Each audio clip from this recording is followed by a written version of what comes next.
மாம்பழ சீசன் வந்தாச்சுங்க. நிறைய மாம்பழம் கிடைக்கிது. இந்த மாம்பழத்தை வச்சு நம்ம இந்த வெயிலுக்கு இதமான ஒரு மேங்கோ லஸ்ஸி தாங்க செய்ய போகிறோம். அதுக்காக நான் நல்லா பழுத்த ஒரு பங்கனப்பள்ளி மாம்பழம் எடுத்திருக்கேங்க. அதை நம்ம இப்போ கட் பண்ணிட்டு வந்துடலாம். கட் பண்ணியாச்சு. இந்த மாம்பழத்தை நான் ஒரு ஸ்பூன் வச்சு எடுத்துக்கிறேங்க. வேறு ஒரு பாத்திரத்தில் எடுத்து போட்டுக்கிறேன். இந்த மாம்பழம் பாருங்களேன், செம்மையாக பழுத்திருக்கு. இப்போவே இவ்வளோ ஜூஸியாக செம்மையாக இருக்குங்க. மாம்பழம் நல்லா இனிப்பாக இருந்தது. நம்ம இப்போ பழத்தை மட்டும் ஸ்பூன் வச்சு எடுத்து எல்லாத்தையும் எடுத்துக்கலாங்க. இந்த மாம்பழத்தை ஃப்ரெஷ்ஷாக அப்படியே சாப்பிட்லாங்க. அப்போ தான் முழு சத்துக்களும் கிடைக்கும். இருந்தாலும் ஒரு டைம் நம்ம ஜூஸு, லஸ்ஸி, அப்புறம் ஐஸ்கிரீம் இந்த மாதிரியும் நமக்கு ஃப்ரெஷ்ஷாக ஃப்ரூட்ஸ் கிடைக்கும்போது செஞ்சு சாப்பிடலாம். குழந்தைங்களுக்கு ரொம்ப பிடிக்கும்.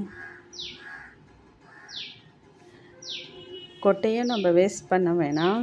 கொட்டையிலேயும் தோல் எடுத்துட்டு அதில் இருக்கிற மாம்பழத்தையும் நம்ம எடுத்துக்கலாங்க. இந்த மேங்கோ லஸ்ஸி செய்கிறது ரொம்ப ஈஸி தாங்க.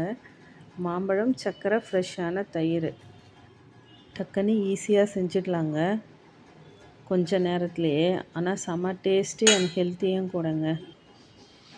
க்ரீமியாக இருந்துச்சு. நீங்களும் ட்ரை பண்ணி பாருங்கள்.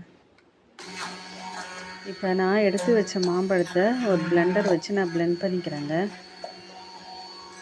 நீங்கள் இதை பிளெண்டர் இல்லைன்னா மிக்சியிலேயே மாம்பழம், சர்க்கரை, அப்புறம் தயிர் ஆட் பண்ணி நீங்கள் அரைச்சி எடுத்துக்கலாம். நான் இப்போ ஃபஸ்ட்டு மாம்பழத்தை மட்டும் பிளெண்ட் பண்ணிக்கிறேங்க.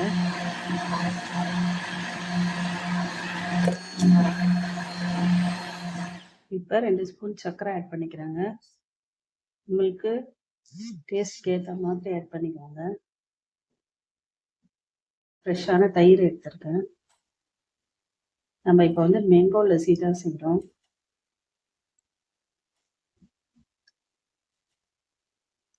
இதை பீட் பண்ணிக்கலாங்க.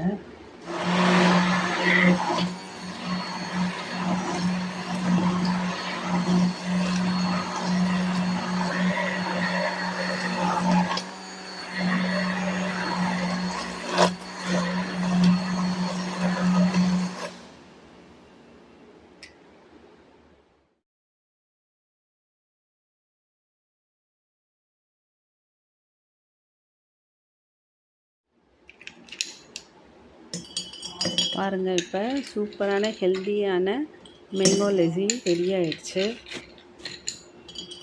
இது கூட நீங்கள் ஏலக்காவும் பொடி பண்ணி சேர்த்துக்கலாம்.